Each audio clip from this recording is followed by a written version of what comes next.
If there's one thing that we can agree on here in 2021 is there's more digital pastors running around doing ministry today in February 2021 than there was a year ago in February 2020. Hey, this is Jeff with the Church Digital, powered by Stated Church Planning. It's great to be here. Love y'all jumping into this conversation here. Look, it's a reality in this season, moving towards more of a digital ministry. Churches are understanding, hey, we need someone to lead us in this area, in this digital area. We need someone to champion this idea of digital ministry among the rest of our staffs. We need someone to pastor, to care for, to shepherd people in digital space. And why not hire? Why not position? Why not transition someone into this, call it a digital pastor, digital champion role? And so we're seeing that happen in massive ways. Now, what does this mean? How are they doing? What were they before? How is that transition going? What are the challenges? What are the issues as we're moving more and more, maybe past COVID, or seeing maybe the light at the end of the tunnel? I don't want to jinx this thing. The reality is even where we are in today's culture here in February 2021, maybe 30 to 50% of pre-COVID attendance has made it back into the building. For most churches, it seems the majority of the audience, pre-COVID audience, is still watching and engaging digitally.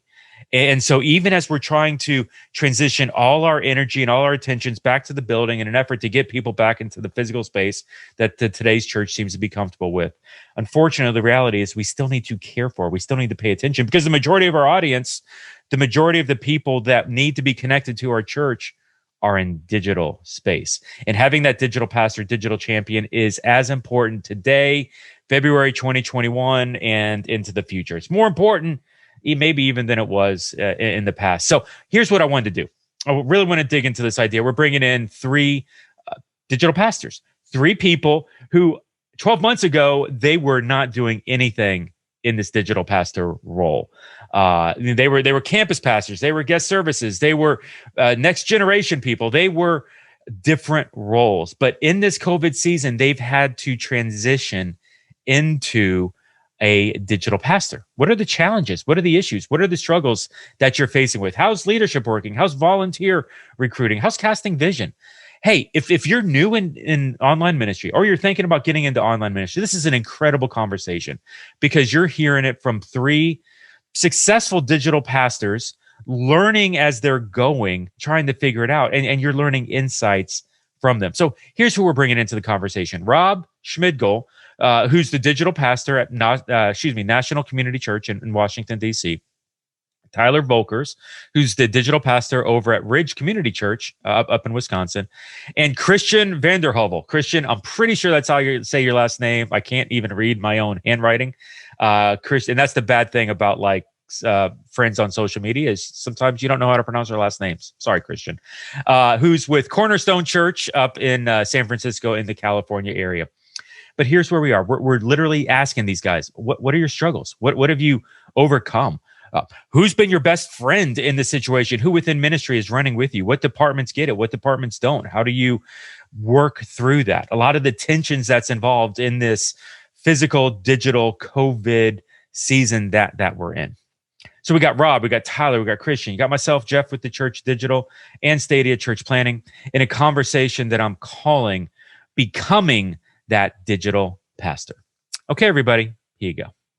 Yeah, I'm Tyler Volkers at the Ridge Community Church in the Milwaukee area, and I was serving as our family ministry director, next gen pastor, as well as dabbling as an executive pastor at our youngest location before I became our digital pastor in the middle of 2020. Well, my name is Christiaan Vanden, Heuvel, and I serve as the church online pastor right now at my church in the California, San Francisco East Bay area. Before that, I was a guest services director. However, I've been at my church for 20 years on staff, full-time, and I've played just about every other role, from children's ministry director to multi-site director to campus pastor to all sorts, everything between. So, but pivoted to church online only a couple days before Christmas of last year. So I'm really new at this, you guys. I don't know what I'm doing. I'm taking notes. That's what I'm doing. I'm Robb Schmidgall. I'm at National Community Church in Washington, D.C. area. And I was a campus pastor at one of our campuses. And when we shifted, I just volunteered to help out with the online transition, and then ended up being invited into the online pastor role. And so I've been dual role really until the end of the year, and just January really full-time transition to online pastor. That's awesome. There's so many stories like each of yours that I've heard in this COVID season where we're maybe a pre-COVID January, February 2020, you're operating in one level. Christiaan, I think was guest services as an example. And hey, you're doing this guest services thing, and then all of a sudden COVID happens, and churches are trying to pivot. They're trying to adjust to a digital framework and starting to put guys, moving pastors, moving staff people, moving volunteers even from a physical role into a digital, where maybe, some of those areas weren't really defined for the church. I honestly, I've heard this story hundreds of times in the season. And honestly, really want to do a podcast to feature some guys that are on this walk, that are really struggling with some of these things, that are overcoming challenges, that are seeing successes, and start to tell some of their stories, because there's so many people out there that are operating, let's call it maybe outside of their comfort zone, or maybe outside of what they themselves are used to in context of ministry. And so I wanted to bring Tyler, Christiaan, and Robb together. Interestingly, I think it's 3 different time zones across the country, different sizes, different types of churches, but all of them are developing a digital strategy, and all of them have equipped people, these 3, to be a pastor in this digital space. So it's going to be a dialogue. It's going to be open-ended, and kind of looking forward to the question. I want to learn some things, maybe even organizationally, how the churches are shifting. What are the challenges of today? For many of you out there, this is an opportunity to relate, to connect with people that are going through some of the same challenges you are. So, hey, there's the pivot, right? Like, we don't need to shy away from that. We don't need to throw the baby out with the bathwater. There was an issue that happened March 2020, and churches went radical. Churches adjusted, and you guys are in new positions as a result. So I'm just curious, maybe from an overarching view, to start the conversation, what was that pivot like? What was it like going from your different roles? It happened. Now the church is adjusting digital, and you guys are now moving into a completely different context. So what were you feeling? What was that pivot, that transition like for y'all? I'll start off just because I feel like it was so providential from our perspective. We launched Church Online by using the Church Online platform that Life Church provides, YouTube. We've been broadcasting sort of for the last, 10 years, but now going, how do we engage the people that are on the other side of the camera? We started that in September of 2019.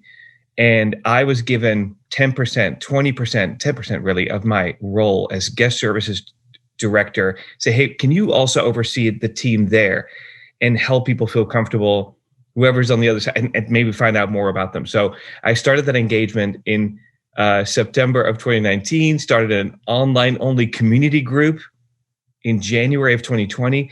And so when March rolled around, all of a sudden, we went from 5, 6 campuses, we went to 1 campus, only the digital campus. And that was, it felt very providential. We felt ready. We felt prepared. We were able to hang on and be able to keep going, doing the things that we've been doing without missing any weeks, without missing any opportunities. So it was insane. And probably like all of you, there were weeks when there was just no day off, because it was just constant work, and going all the way through Easter. But it was a crazy pivot. And now pivoting to, hold up, are we going to keep doing this like forever? Are we always going to do that? That's our next challenge. Hey, Jeff, for me, we describe February 2020 as a church as really the sweet spot for ministry. I mean, God was moving in the Ridge. We saw, a lot of people coming, a lot of people engaging. We were very happy with the steps that others were taking. I called myself in the sweet spot, the most optimal role for me. I was serving as our next gen pastor. I've been doing that for several years. I've been on staff at the Ridge for about 11 years at this point, started in student ministry and just continued to watch the Ridge just continue to grow and evolve over the years. And then I was helping out one of our youngest campus as executive pastor, thinking, hey, God's got me on this growth trajectory. What is God doing, in me and in the Ridge? Felt really, really good about it. We were doing digital ministries led by a phenomenal volunteer team. And so we had something off the ground where we're starting to engage with people digitally. We even signed on to be a futurist group with Stadia to know and say, we know one of our next hills to take is digital ministry in terms of leadership, resources, strategy. But I remember March 15th was the day, and I was getting ready to teach later that Thursday night, or the 14th or whatever that day was. And they said, Tyler, we can't have any large group get services at all right now. And I scheduled to teach that weekend. And so they threw me in the empty auditorium and said, here's a camera, go. And we broadcasted. I'm like, I have no idea what's going on, and did not realize that was going to be the case for several months. And then during a little bit in the pandemic, I sit on our lead team. My lead pastor just texted me, Jeff, actually some podcast episodes of yours. And he just said, hey, I want you to just listen to these and let me know what you think about them. And I said, okay, I'll do that. So I was listening to a few of them, thought, wow, this is really interesting. This is really, really kind of cool. And then he, Jeff, with his relationship with you, got me in touch with you and just began to talk about, well, what does it mean to move into the role of a digital pastor? And so we were committed to saying, let's increase our leadership, let's increase our resources, let's increase our strategy. I just never thought I was going to be the guy to be asked to do it, but I fell in love with what I saw could be the opportunity to be a part of that, and said, okay, let's begin to figure this out, and been trying to figure it out. But thankfully, I've had great resources to help us kind of navigate these new waters. Yeah, for us, pre-COVID, we were throwing all our sermons up on YouTube. That was pretty much our online presence. Obviously, we had our website, but then we had been dreaming and talking about, starting an online campus or community, and but we had probably a 2-year trajectory that we were on, and this obviously sped that up. So I think our first couple of weeks we threw it up on Facebook. And I think by Easter we had jumped, we got Chop and started going that route. And so I think from the beginning for us, we knew, hey, this is just pushing us into our future. It's just kind of pushing us there faster than we thought. And for us, I think right out of the gate, we were like, this is where we were supposed to be. We should have been here. Now we're here and we're not leaving. And so it's been exciting, but we're just grabbing stuff. We're throwing stuff at the wall. We're just hanging on. I mean, this train is running, and we're just barely hanging on, but it's been amazing. It's been amazing. Yeah. And I'm pretty excited about what opportunities are out there. It's limitless for sure. That's great. Rob, I've told you this story. My mother, who's been on the podcast, leads 2 or 3 online small groups. She loves National Community Church, loves every time Mark releases a book, Mark Batterson, she's reading it. She's given the copy to me, already highlighted it and marked up. It's kind of pun there. Marked up. Sorry, moving on. And it's honest to God, this is a true story. Mom's in my house some like Wednesday night or Thursday night, and in the COVID season, and she looks at me and she says, "Hey, does National Community Church, do they do anything online? I never hear about them." And I'm like, I don't think so. I honestly, they've never kind of popped up on my radar. Maybe I should look into it and something like that. Was Thursday night, and as God is my witness, Friday, you messaged me on Facebook or whatever it was, just out of the blue, starting to ask some questions, and I'm like, "Hey, Mom, they're figuring it out. The good news, they're coming. They're going to get there soon." But it's been exciting, honestly. For me, kind of sitting in the seat that I'm in, seeing so many churches pivot and adjust in the season. Christian, you said something in your when you were talking about how, you're working through how to get on. Maybe some of the question for you now is some of the what's coming up in the horizon is, are we going to do this forever? And I'm just curious, like, has your church, has leadership, have they answered that question yet? Are you convinced and set that this is? I don't think there's a wrong answer to this, but are you doing it in the future? Is that in the long-term plans? Is it, no, we're not interested, it's just a stopgap? Is it, we're kind of experimenting and still figuring it out? Where are each of you kind of in that long-term digital process? At Cornerstone, we are definitely at the throw the spaghetti against the wall and see what sticks kind of thing. Rob, what you said is exactly right. We're just trying to figure it out because we are also running online church a little bit like a physical location with attendance numbers. Is that what we're measuring? Are we measuring eyeballs? Are we measuring seats and butts? What are we doing? How do you measure engagement? How do you measure a next step? How do you measure growth? How do you measure connection? And I think we're going to have to be doing that in a different way than we do in physical location. So pretty excited about that. But like you said at the beginning, Jeff, there's all these new ways to engage with people. We opened up a Discord server for people to chat throughout the week. I'm opening up rooms on Clubhouse every once in a while, virtual cafes, everything and anything. Not necessarily to get our message out as much as it is to get people to come and find and connect with us on whatever device and whatever space and whatever time zone or whatever time of day that they can. I think that's where discipleship happens. So I'm here for answers as well. We would say as long as we're able to connect with people and connect with our ones, we're going to be in this. And we keep looking back at the research that I think Barna put out before COVID and said 60% of unchurched people were unwilling to go to a physical in-person church service. And that was before COVID. So, you can just assume that number is just way, way up. But also according to Barna research, they're willing to check out church online. If a friend sends them a link or invites them to not just a service, but maybe there's other, we've been talking a lot about platform content. Can we put out that's shareable that are 99 and share with their one? And so our conviction is digital is just like the building. And if it works to gather people and to help them find and follow Jesus, we're in.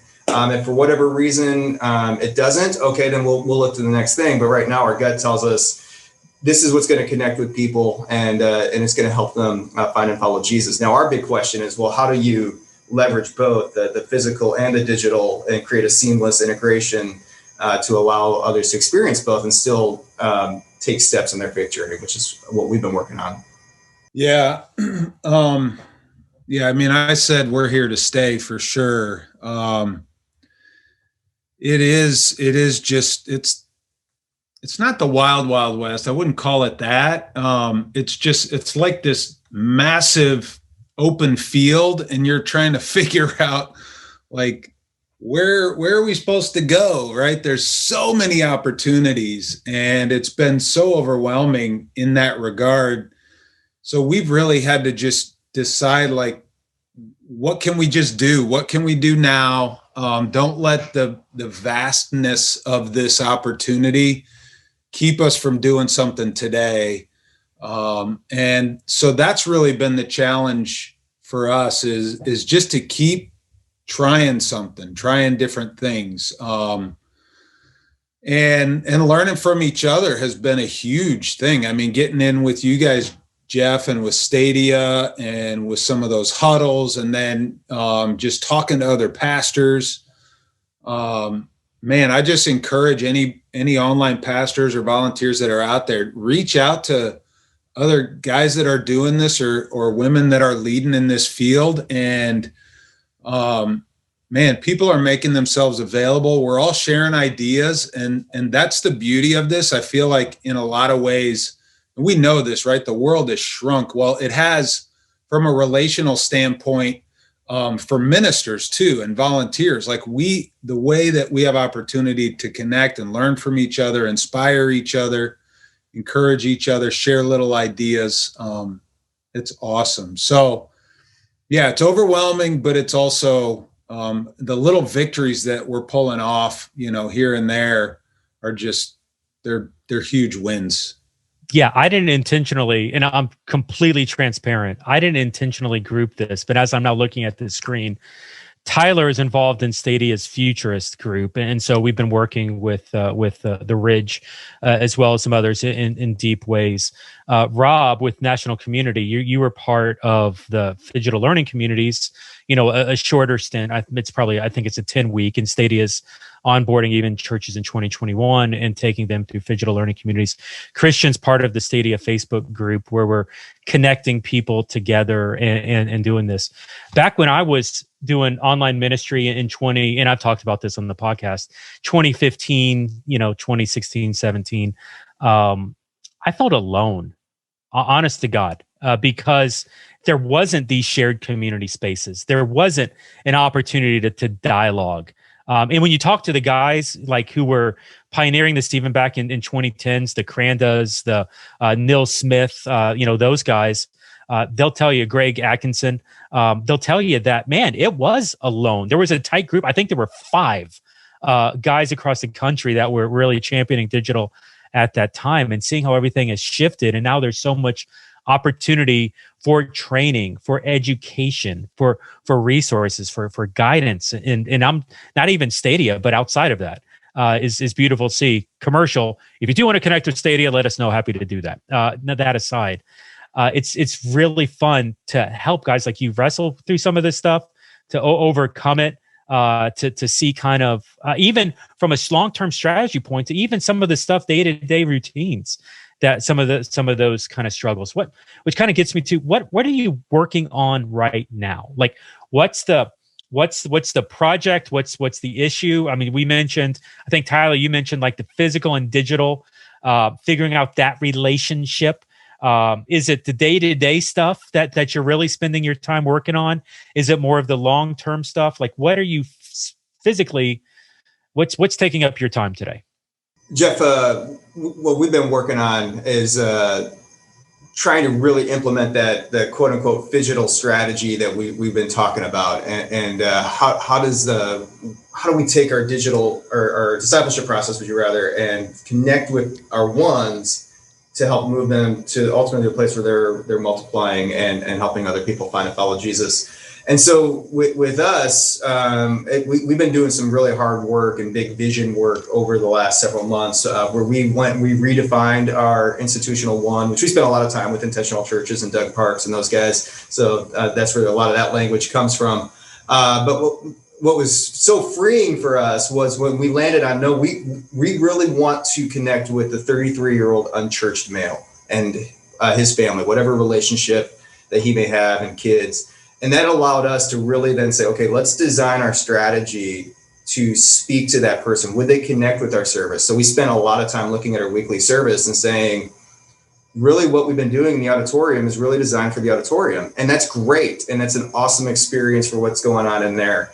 But to just stream that, or even just stream parts of it, that's not necessarily the best digital experience for that man in his living room.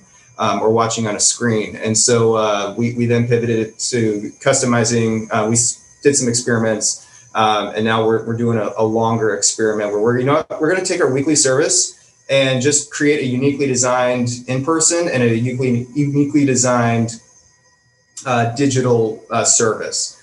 So what does that mean? A couple examples. Our teaching pastor for that week is giving the same message online as well as in person, but online he's speaking or she's speaking in a room similar to this, right to the camera, speaking everything to, just thinking through how they're consuming that. Whereas then in person, it's going to be different, but the same calls to action are going to be the exact same. Music we're playing with and trying to figure out how to best engage with that, because our analytics tell us starting off with 20 minutes on a weekly service of music that they don't know, they're going to drop off on that. And it's hard, and that's a hard truth, but it's just what we see. And so that's some of the steps we've taken. But with that, that's just a piece of the bigger picture of what we've really been working on is our digital pathway and our in-person pathway to say, okay, can every call to action that we would have, if you're going to take a significant step in your faith journey, how can we make that in a way that can happen both in person as well as online? And so, for example, if they make a decision to follow Jesus and they let us know about it, they get the same follow-up step to again move them into our discipleship pathway, which for us is they get the first steps kind of sent back to them to their phone. And then we invite them into either a rooted experience that's in person or online, which then funnels them into our discipleship model, which can happen in person or online as well. And have it be seamless where they can bounce back and forth, whether it's attend in person for services and go into a group online and serve however. That's a hard thing to tackle. How about some of the others? Christiaan, Robb, what are you experiencing here? What are you working on right now? Which one of the things am I working on? I think probably the biggest thing is that vision piece. Because some churches are wrestling with, okay, so do we believe that you can land in our digital community and that's a final landing spot, right? Versus are we just reaching people and then plugging them into local churches? And so wrestling with that, and then, well, what do you do in the meantime? Somebody may not immediately do that. And so really trying to say, what is our vision? You think about like our vision as churches, it's all built around gathering. Everything drives towards gathering. We're not gathering, right? We're not together. And so while that has been a challenge, it has been incredibly good for us because it stripped away something that was good, but was also, how do I say this? I think it was also weakening some of the other areas, I think, of what our vision was for people, because our vision a lot of times was about, you're going to fulfill your vision in our gathering. And there's an importance to that, but there's also a side of a vision for a person that is very individual and that is specific to them and is specific to how are you living, right, in your COVID circle or your own personal life. I think one of our sayings that we kind of discovered in this season was this saying that the only ceiling on your intimacy with God and impact on the world is your daily spiritual disciplines. And so we started leaning in on that and saying, how are we equipping people in their daily spiritual disciplines? And then really a lot of our digital effort was around that. Then it began to move to, okay, beyond that, like if we're reaching people that maybe don't know the Lord, and they get into their spiritual disciplines, now what's next, right? And so leaning into more of a missional mindset for that person. How are they living on mission? And then the beauty of that is I think this is going to better inform us as we start to gather again for what we're doing to invest in people, because we're still not gathering. I don't know how you guys are, but since we went offline last March, we are still have not gathered. And DC has rules and restrictions that has prevented us from being able to gather again. And so it's been a challenge, but it's really helped us to focus in. So that's kind of a broad, nebulous answer to this, but I mean, I think it's just what we're working on is what is our vision for every single person long term, not just to get from A to B, but to get from A to Z. And how are we setting people up to be able to do that? When you're setting them up in the digital space, that's so much more intentional. It has to be. If you're not, here, go here, then here. We're a very organic church.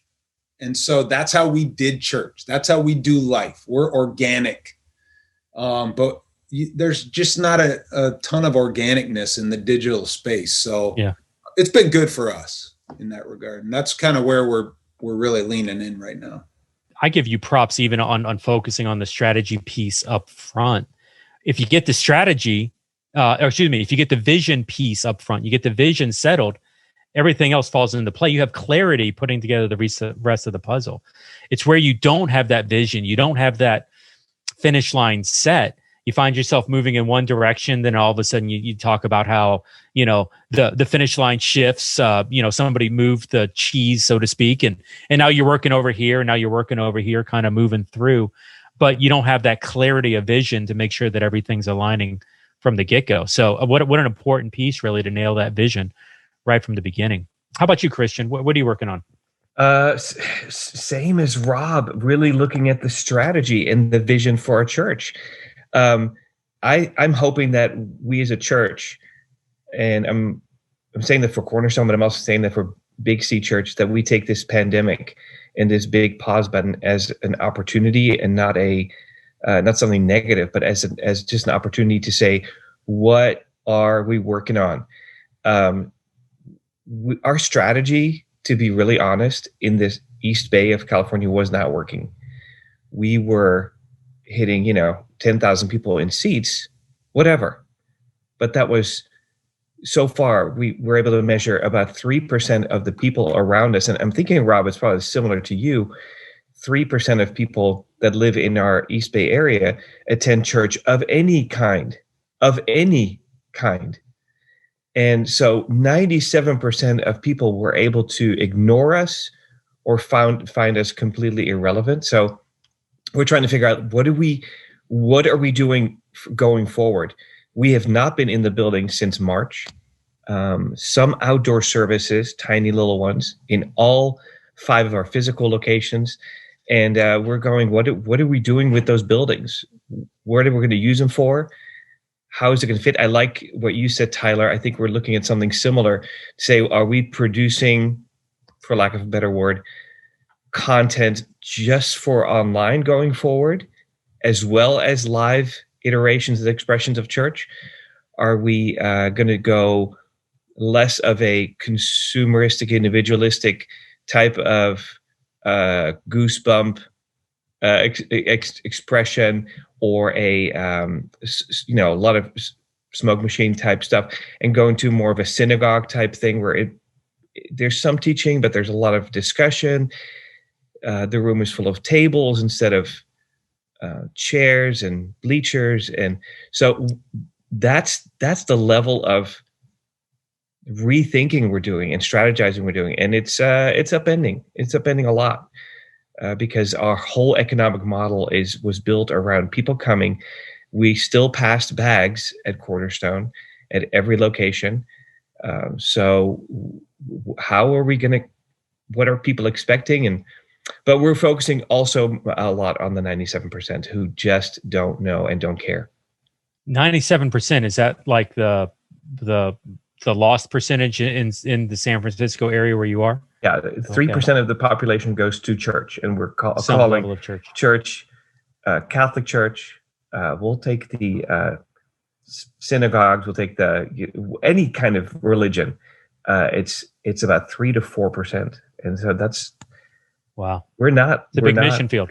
Absolutely, it's amazing. Yeah, wow. It's that's a great part, a great thing, but it's also overwhelming and also kind of sobering, realizing that we weren't really doing that great.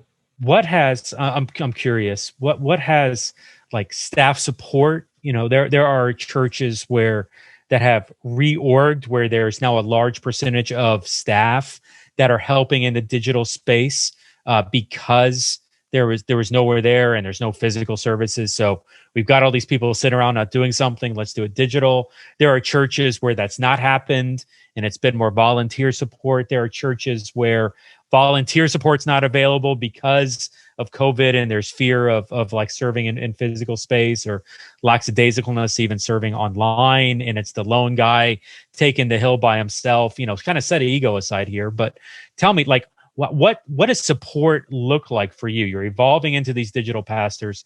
Who's running alongside you? Or are you at the end of the dock by yourself getting ready to jump in the water? I'll jump into that because we have started regathering our in-person since the summer, and our staff has been awesome, full of very flexible individuals. I mean, we've reworked several times, and I don't think we're completely done. Obviously, going to, hey, you're digital only, to now you're in person, and as well as having digital. And I think what we found, just like many churches and all the research I think we've all heard, I mean, the Ridge was not immune to the percentages of those coming back in person, where we realized, we are very overstaffed for those who are attending in person, and very understaffed for those who are just committed to a digital setting. And so what we just said is two things. One, let's begin to reallocate some staff again to what does it mean to serve on digital. And so I have a couple other staff individuals that are committing, just being specifically working to create content and build relationships and develop others. But the second, and I think this is more significant, I think this is where many churches are going to go, is it's on us to continue to lead all of our staff people to think about both and to serve both. I love what Crossroads in Ohio has said, is that they're not campus pastors, they're community pastors. And so you're going to focus on both. And so what we're beginning to kind of think about and begin to dream up and start rolling out is another reorg, so to speak, but I think this one's going to stick more for the next 3 to 5 years, where you're going to see a few specialists thinking about in-person only, and then maybe a few specialists thinking about digital only. But the majority of staff is going to have to shift, just like all of us and all of our lead pastors and anyone's teaching, like, well, how do you serve both? And I think it was Rochelle that said it great. Hey, we're going to go all in on physical, and we're going to go all in on digital, and everyone's going to think about both a little bit more moving out. I think that's what we're going to land on over the next few months.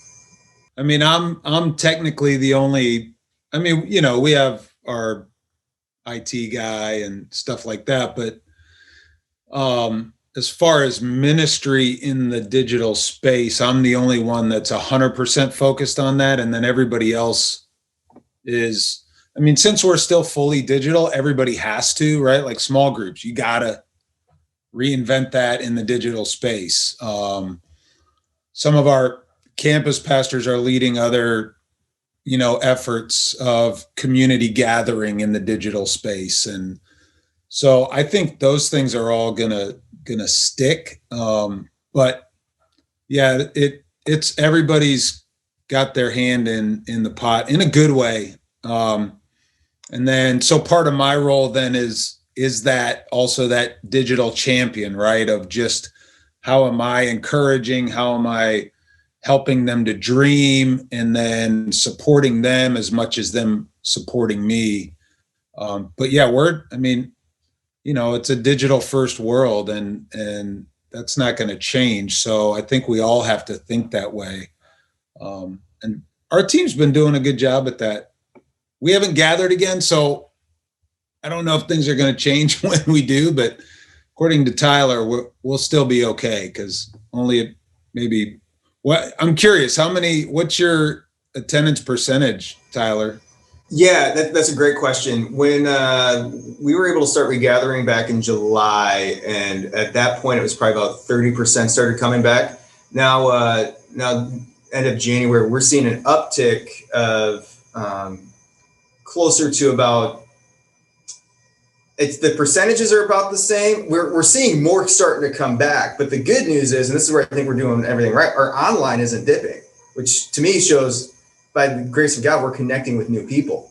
And so how we measure online and all of that, like that's still growing, but our in-person's growing. I'd say we're probably closer to 40, maybe 45% of where we were at before a year ago. And so when you go all in, we're actually up a year ago, but in person is still around that 45% is what we're seeing. Yeah, it seems like 30% seems to be the average of where we're at today. I talked with the pastor the other day who was in Phoenix, I want to say Arizona area, who was more 20 to 25%. So there's some below that there are some above in that. And it's awesome. But when I talk to churches and like I ask two questions, I'm like, hey, what's the percentage of people that are watching online versus in the room? And it's usually like a 70-30, 80-20 ratio. And then the follow-up question is like, what's the percentage of ratio that's going towards your in-building services versus like your online ministry?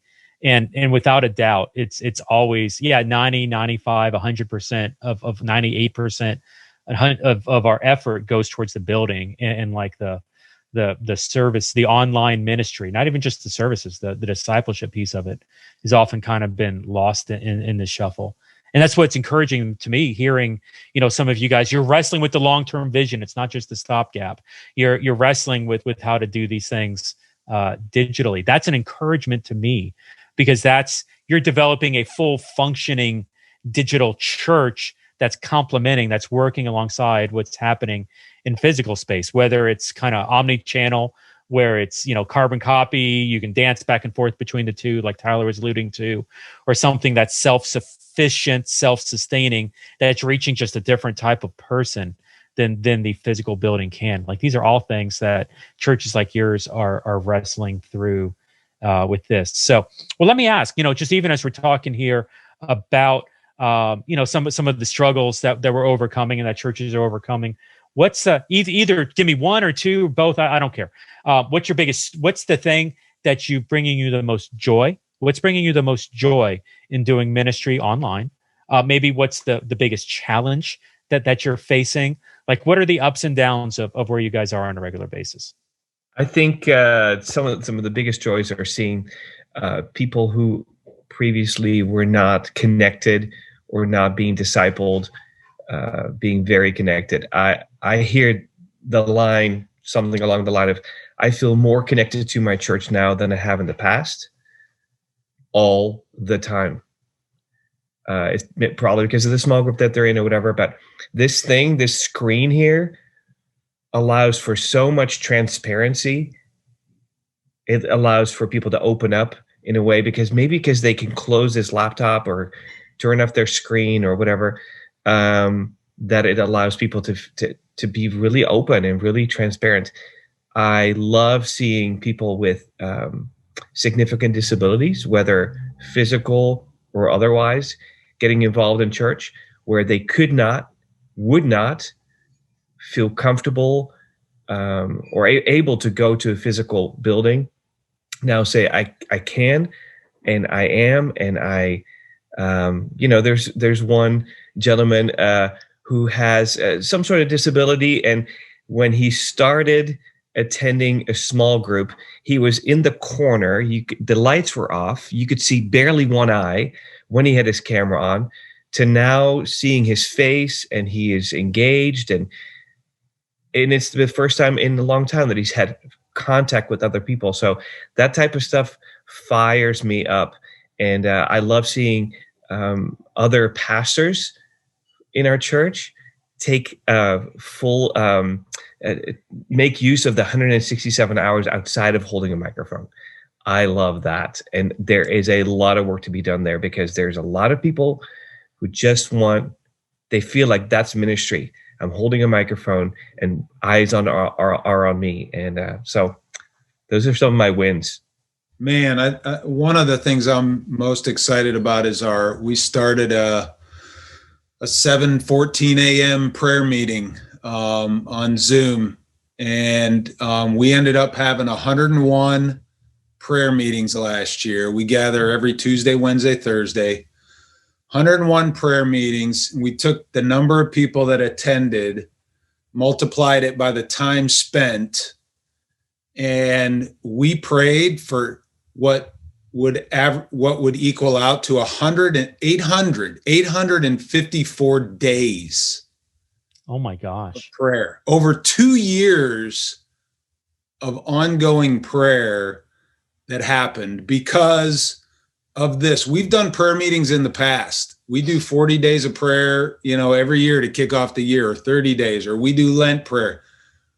We've never come close to the amount of people that can show up at 7:14 for prayer. And you know what? If we usually go till 7:45, 8 o'clock. If you got to cut out at 7:40, that's fine, But those kind of things, we started a daily 5-minute podcast. We call it NCC Daily. And we've created text groups around these things where, hey, everybody listen to it on your own, drop a text when you do in your little group. Little things like that, being 2 weeks ago, being on Zoom with someone in Berlin, Germany, talking about, about their life and just kind of coaching them through that. And then the week before that, talking to someone down in Argentina. Crazy.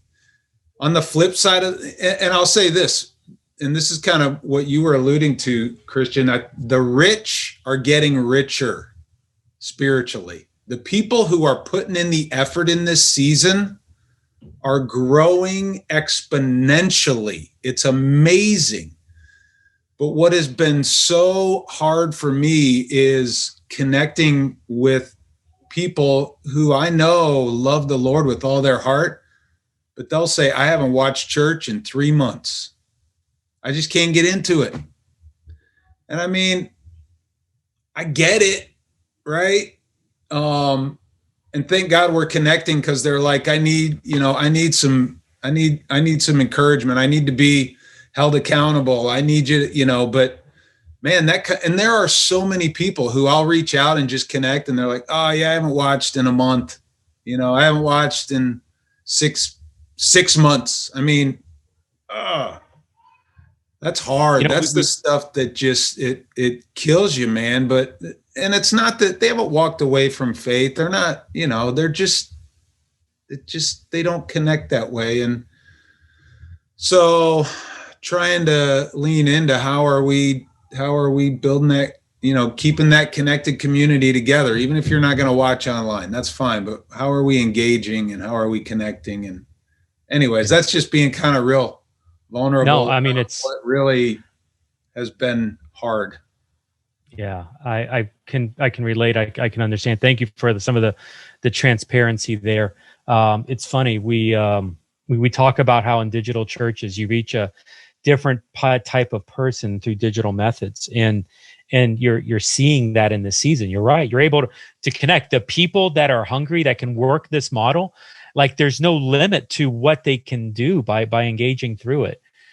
But the sad reality is, without the physical model working, there's a percentage that's not going to be able to connect as well. And I don't know if it necessarily, some people are like it draws a generational line. An older generation's not going to, I don't believe that. I don't think it's generational. I would actually, this second time my mom's mentioned on the podcast. You're welcome, Mom. I mean, she's 73. Like I said, she's leading 2 small groups right now. And she's like trying to figure out how to ramp up and do a third. It's not old ladies she's doing it. She's like doing it with younger women, doing like mentoring type relationships and just really, really rich into it. So, but there are ways to engage into it. You just got to figure out, I guess, how to get there, how to connect with it. Our prayer meeting is definitely a higher age demographic. I'm seeing a lot more people like, my mom, the same. She loves it, right? Because it's hard to get out, to walk from the car all the way into the church and then, getting back out. So she loves this. But yeah. Who has also been which demographic has significantly grown is our singles. They feel way more engaged. they don't feel quite as marginalized, in a physical church setting where it's about families and kids and all that. So. Well, cool. Rob, I want to unpack, not today, but that prayer thing. We're going to have another conversation. We'll dig into that. Like, I'm really intrigued. Like, my first question is, do people show up in their pajamas? Like, I want the honest. We'll ask that off air. We'll tease that for a later time. It's called video off. Okay, I got you now. I'm sipping that coffee. I'm eating my bagel. Probably 20% at max have their video on. Video off button. What's been the biggest surprise? It's some of you. Tyler was leaning this way, I think, pre-COVID. Christiaan, you've been all over the map doing in your ministry career. Robb, you were a campus pastor, as I recall, kind of pivoted as a result of this. So some of you, definitely lots of rich ministry career, not much on the digital side. What surprised you in this? You're like, oh, I didn't see that coming. I didn't expect that. I'll jump in and kind of tail end off the previous question with the joy of the anytime, anywhere, any place, which has led to that surprise, because you guys are talking about the different generations, different stages of life, experiencing that, from a personal standpoint, like, Jeff, I'll mention my mom as well. My family lives out of state, and they're in a spot that there's not many churches like the Ridge there. And my wife and I were like, oh, hey, at some point, do we go plant there? But this has allowed us to connect with them.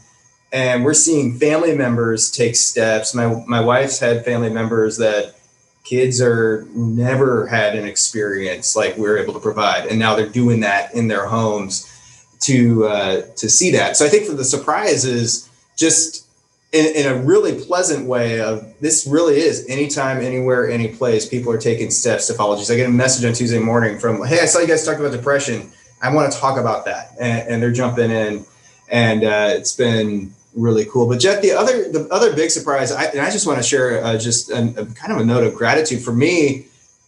I was very pleasantly surprised when you said, at first to me, it's like, hey, this is a tight-knit community, and just the opportunity that you and the names that you mentioned, Ray, Ben, all of those guys that you've had on this podcast before, and how open-handed you have been in saying, hey, we're going to do whatever we can to lead our churches, but not just our churches. We're going to help all these other churches across the nation and the world figure this out and help them get going. And I think many people are following Jesus as a result of that. And so that was just really cool, where anytime, text message or whatnot, you guys are saying, hey, we'll help you. We'll get this figured out. And no question was too small. No question was too big.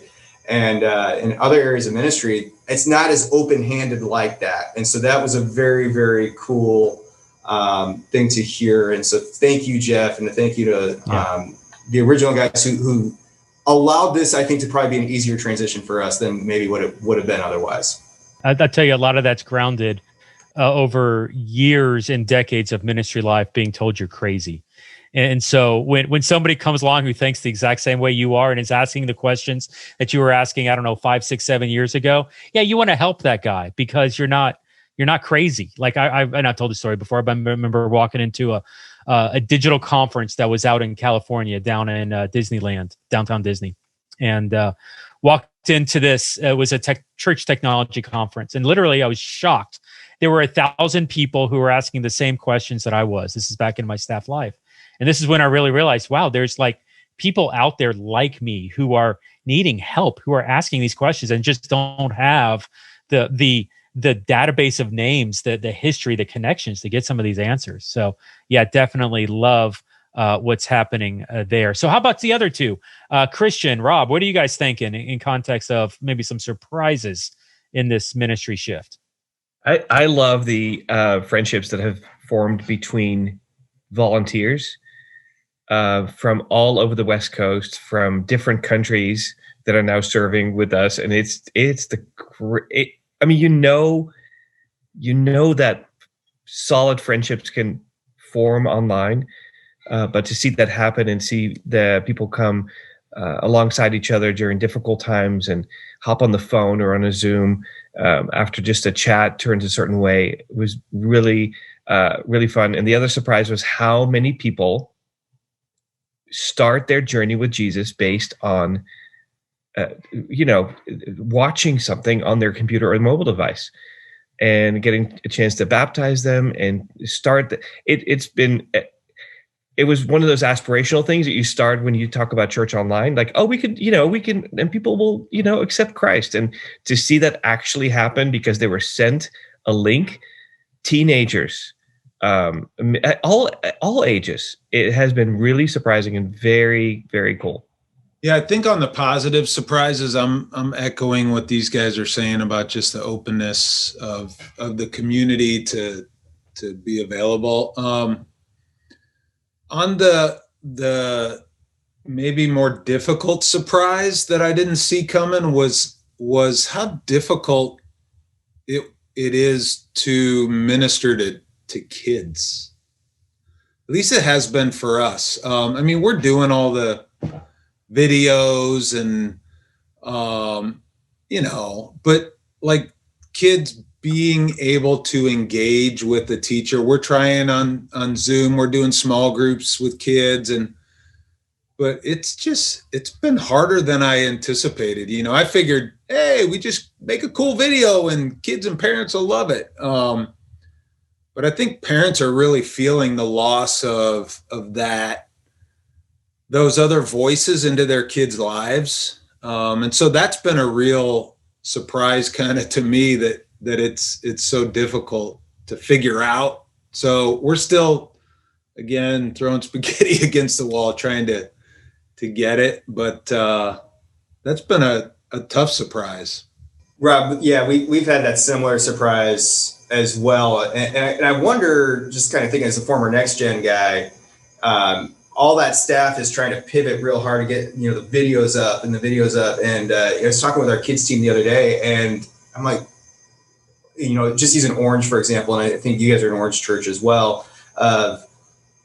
Hey, their goal is never to put a video out in front of a kid. The strategy really is, well, how do you get a small group leader and a parent partnering together to influence a kid? And so maybe it's not the goal. Maybe it's not the goal to get the video out. Maybe the goal is, well, how do we leverage these digital tools to partner with a parent and to partner with a small group and just introduce each other? Maybe it's not YouTube. I don't know. We're starting to just try to hit the groundwork going too, because that was the area I noticed that was obviously the easiest when you start regathering in person to push digital to the side again. Because now you're like, now we got to do small groups and CDC protocols and all of this stuff. And it was the easiest to kind of start walking away. And I'm like, hold on, guys, let's start kind of gathering around and let's start rethinking this, because you're right. And it can feel lonely by not offering that.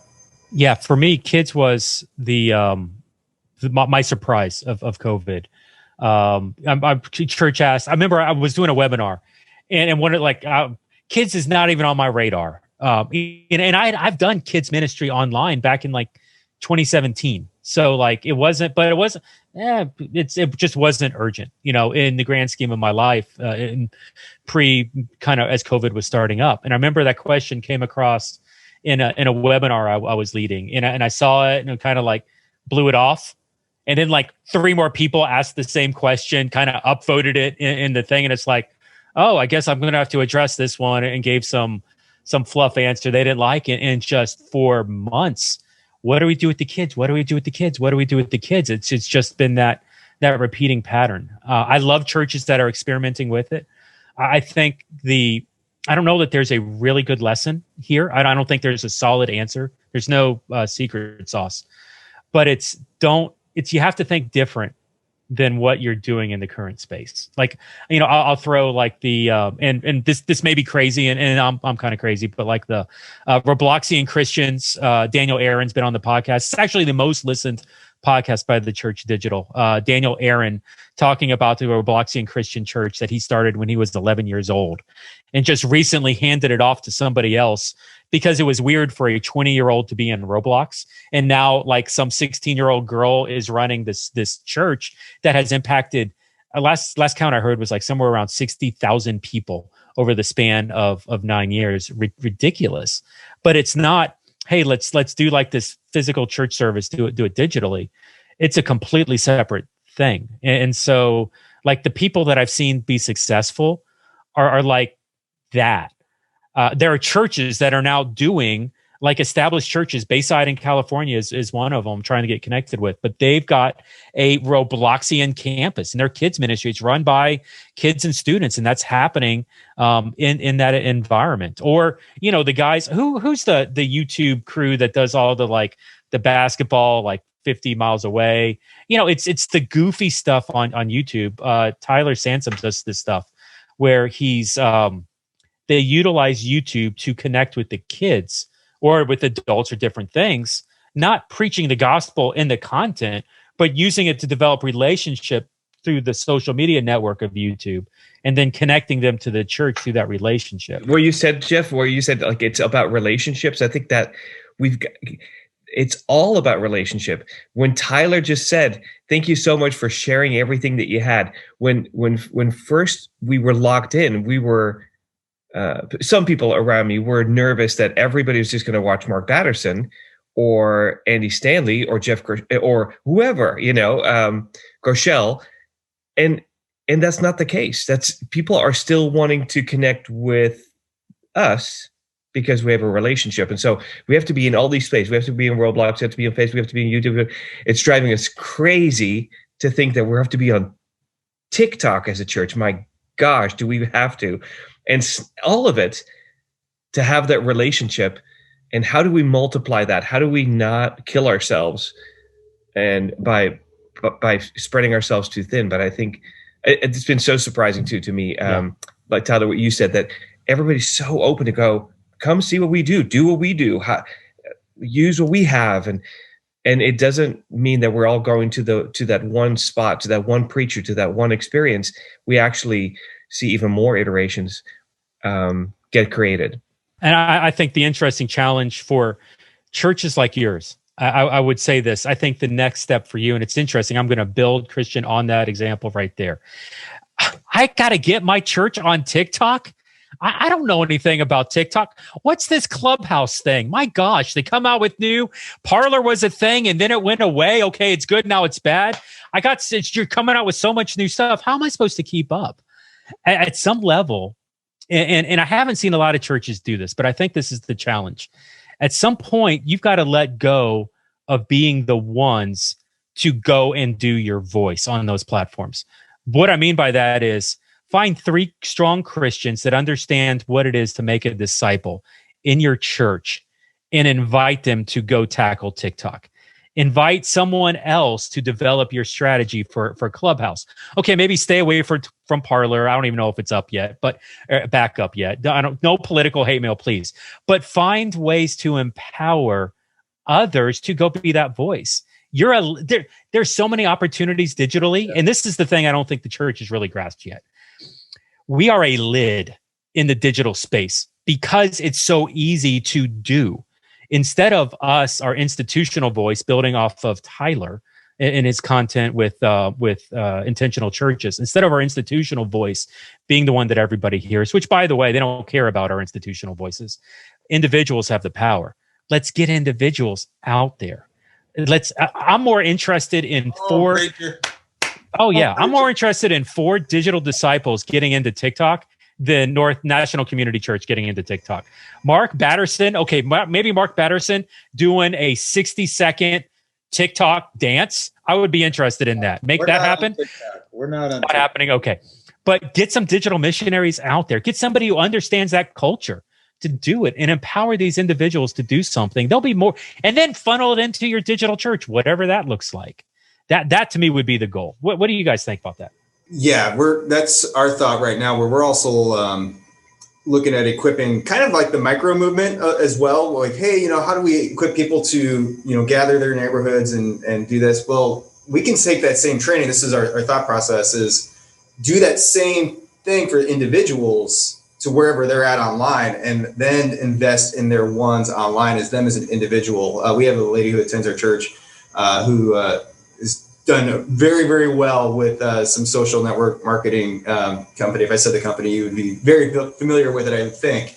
And she just told me, she's like, if people want that brand, they can just go on that website and buy the brand. I have to get them to trust me as an individual before that brand, and she's just done an incredible job with that. And so I think the next challenge of what we're working on, Jeff, you're dead on, is how do we equip our 99, those who call the Ridge their home or call themselves followers of Jesus, to connect with their ones relationally and invest in them, not just at the gym or at the schools or in their neighborhoods, which they need to do, but in their own online community that they are. So if they're going into their local community Facebook groups and building relationships there, or school, or with, running or whatever, like to develop relationships there, and we give them the tools to then begin to interact and help them follow Jesus and do their own things there. Yeah, I agree. 50-year-old lead pastors should not be dancing on TikTok. I don't think that would be a great idea at all. But if we take those opportunities to say, here's how you as students or 20-somethings to do this in a way that builds genuine relationships, I think can help just continue to grow God's kingdom. I don't know how much of a conversation is this for you and your church or with leaders, but I think we have to stop moving away from making all these online iterations of church just the way to funnel them to come into one of our rooms and have some sort of worship experience. It's great. That's a great goal. But I think if we change it to say, no, we are just using all these tools to help you create meaningful discipleship relationships, in person or not, we're going to help disciple you. And that ultimately is going to lead to in-person change for you and your community. But I'm not sure if that's going to be in big auditoriums all the time or as an ultimate goal. I would think the pendulum is shifting.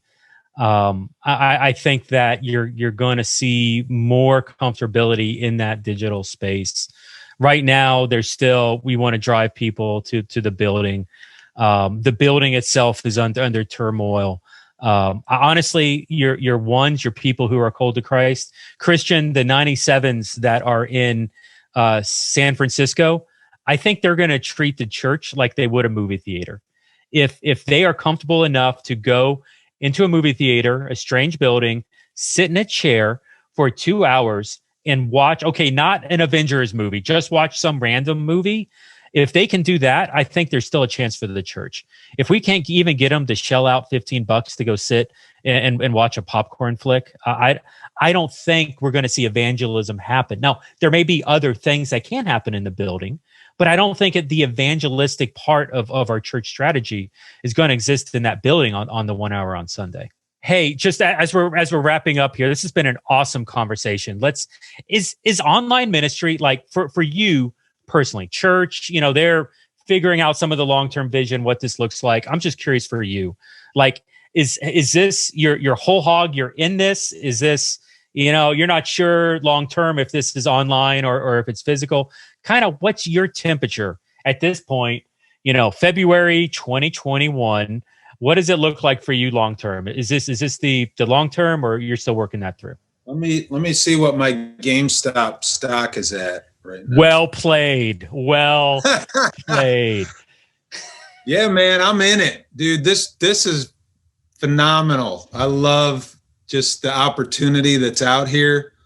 I love, the people that are in this space, and there is no age limit. There are limits with someone's age on what they'll do, but there's no limit to any age being involved at some level in this space. And so it really is exciting. And I just have to keep myself focused, because there's so many potential, right? Like we were talking about, so many things we could do. So I'm trying to be like, focus. Yes, 100%. This is the future. This is now. I want to echo Christian. everything Rob just said. And I want to say that field that you talked about at the beginning, Rob, like it's just a vast open field that's just ripe for harvesting. I'm so in that. And if I could do this for the rest of my ministry career, I think it'd be a huge win, because there's so much to be discovered. There's so much to be developed. so much to be found out that sign me up. Love it.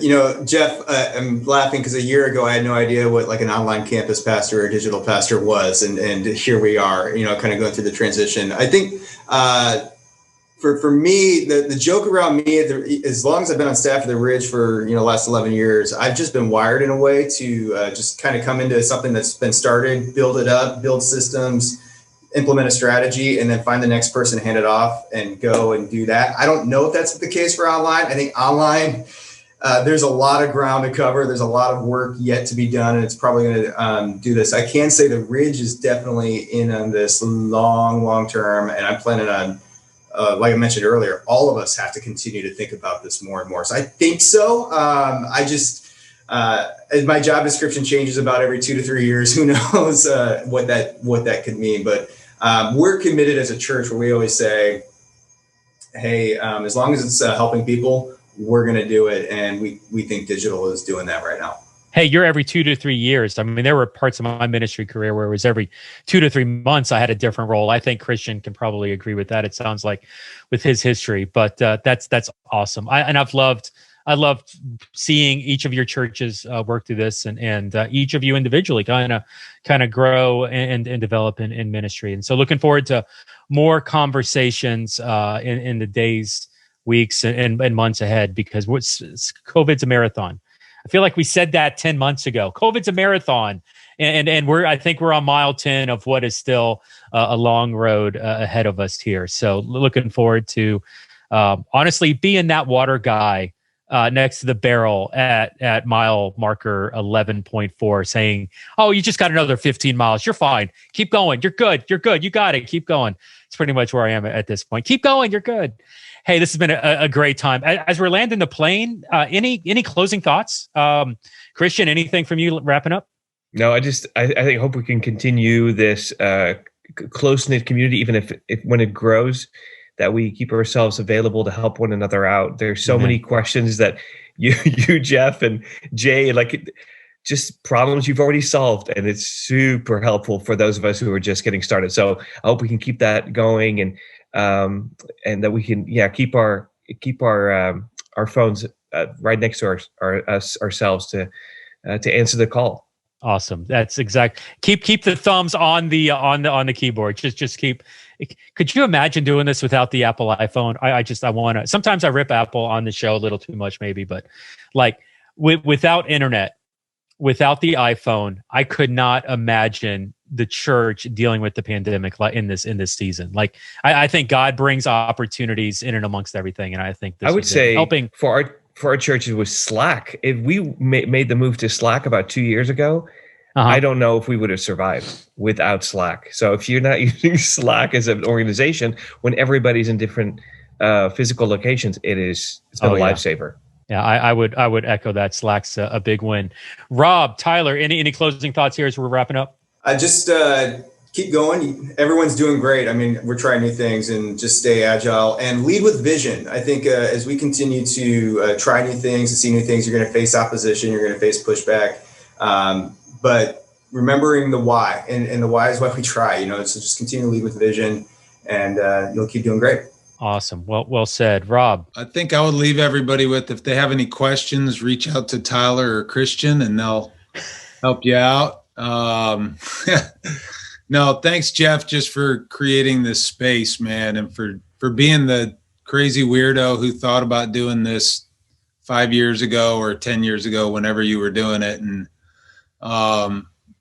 just so thankful for just the circle of people that you've pulled together to make available for people. So, hey man, keep trying, everybody. We're making a difference. We're going to make a difference, and just want to encourage everyone to keep plugging away, man, and stick with it. So thanks, Jeff. That's awesome. Hey, so we're going to wrap on this. Once again, thank you to Tyler, Christiaan, and Robb for jumping on the podcast here. Great time talking with this panel towards, what's next, and seeing them grow and develop their churches and them themselves as digital and online pastors. So we're going to wrap. And we will be talking about this, I'm sure, again and continuing here on the podcast. But for Tyler, Christian, for Rob, this is Jeff with theChurch.digital, Stadia Church Planting. Thanks again for joining us here on the pod. And we'll see you next time here at the show. You all have a good day.